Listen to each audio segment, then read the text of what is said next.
আপনি অন্যের বয়ফ্রেন্ডকে বিয়ে করেছেন। আমার এটা নিয়ে কোনো যায় আসে না। অনেকে বলে যে সে ইউরোপে থাকে দেখে আমি তাকে বিয়ে করেছি। মিলিয়ন মিলিয়ন মিলিয়ন, আপনিও নিশ্চয়ই মিলেনিয়ার। আমি একজন বিলিনিয়ার।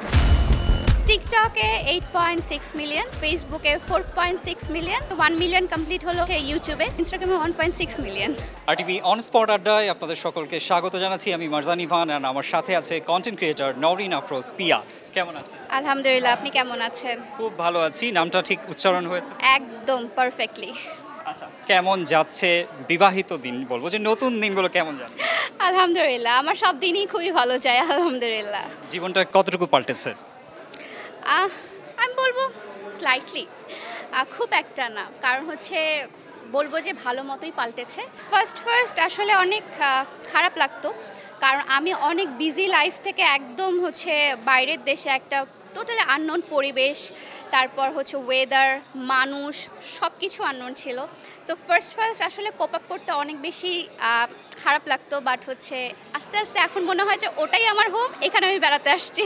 প্রতিটা মেয়েরই প্যারেন্টসরা বলে থাকে যে ওখানে যাবি না, বিয়ের পর যাবি, এরকম কিছু আপনার হয়েছে কি? হ্যাঁ, এক্স্যাক্টলি। কারণ হচ্ছে আলহামদুলিল্লাহ আমার সামর্থ্য ছিল যে আমি একা বা হচ্ছে আমার ফ্যামিলিকে নিয়ে আমি ইউরোপে ট্যুর দিব, এমন অ্যাবিলিটি আলহামদুলিল্লাহ আমার ছিল। বাট আমার ড্রিম ছিল এবং সমাজের কথা চিন্তা করে আমার এটাই মানে সিদ্ধান্ত নিতে হয়েছে যে না, আমি আমার হাজব্যান্ডের সাথে যাব। না সমাজ কোনো কথা বলতে পারবে, না আমার প্যারেন্টস কোনো কথা বলতে পারবে, সেজন্য। আপনার কন্টেন্ট ক্রিয়েশন, আজকের নওরিন আফরোজ পিয়া আজকের এই অবস্থানে আসার পিছনে আপনার কি গুরুত্বপূর্ণ একটা অবস্থান ধরে রেখেছে টিকটক? হ্যাঁ, অবশ্যই। কারণ হচ্ছে আমার বিজনেস জার্নি এবং টিকটক জার্নি মানে একবারই স্টার্ট হওয়া। অনেকে আছে আমার টিকটক থেকে দেখে এসেই আমার পেজ বা আমার শোরুমে আসছে, বা অনেকে আছে যে ঠিক আছে ও জানে না আমি একজন উদ্যোক্তা, সো সে আমার টিকটকে দেখছে যে আমি হচ্ছে কাজ করছি, এতদিন যাবৎ কাজ করছি, সেখান থেকে এসে তারা ভাবছে ও আচ্ছা আপুর তো একটা শোরুম আছে, ও আপুর এখানে শোরুম আছে, ও আপুর এখানে শোরুম আছে। সো ভালো লাগে। হ্যাঁ, টিকটক অনেক বড় অবদান রাখে আমার জীবনে। এখন আপনার মোটামুটি কয়টা বিজনেস আছে? আমার হচ্ছে 4টা শোরুম। আমি যে 15 তারিখে আমার রংপুর শোরুমটা ওপেন করেছি। আমার হচ্ছে স্টার্টিং হয় হেয়ার অয়েল, হেয়ার প্যাক দিয়ে। আর এখন আমার বুটিক্স, আমার নিজস্ব কারখানা আছে।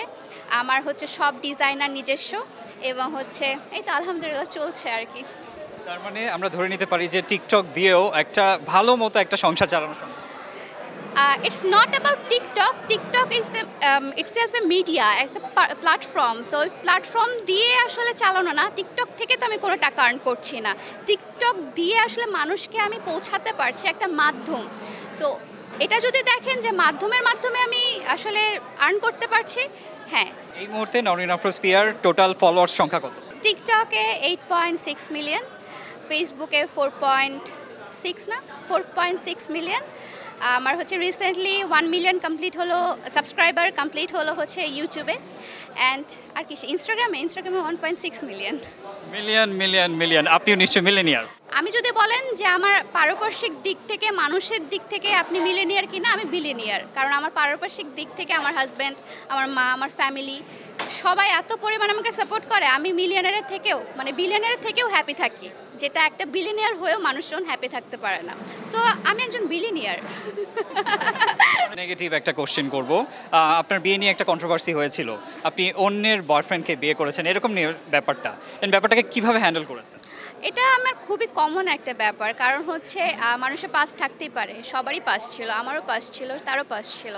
সো আমি বলবো যে সে তার পাস থেকে উঠে এসে কাম ওভার করে আমার কাছে এসেছে, আমি তাকে ওখান থেকে নিয়ে আসতে পেরেছি, সে ডিপ্রেশন থেকে তাকে বের করতে পেরেছি, এটাই আমার কাছে অনেক বড় পাওয়ার। আমি তার টাকা পয়সা, তার সাথে যখন আমি রিলেশনে ছিলাম, অনেকে বলে যে সে ইউরোপে থাকে দেখে আমি তাকে বিয়ে করেছি, but it's not like that. আমার আমার রিলেশনে 2 বছর পর সে ইউরোপে গিয়েছে, দেন হচ্ছে একটা সেটেল ডাউন হয়ে দেন হচ্ছে মানে আমাকে বিয়ে করেছে। সো এই জার্নিটা আসলে কেউ দেখেনি, এই জার্নিটা কেউ জানে না। সে শূন্য পকেটের একটা ছেলে ছিল, তো তখন থেকে আসলে তার সাথে আমার যে মনের মিলটা, সেটা এখনও কম হয়নি। তো সেটাই বলবো, আমার এটা নিয়ে কোনো যায় আসে না। Thank you so much. আর হচ্ছে সবাই আমাকে ভালোবাসবেন এভাবে। আপনাদের নরেন আপু চেঞ্জ হয়নি, আপনাদের নরেন আপু তেমনই আছে যেমন আপনি পছন্দ করেন।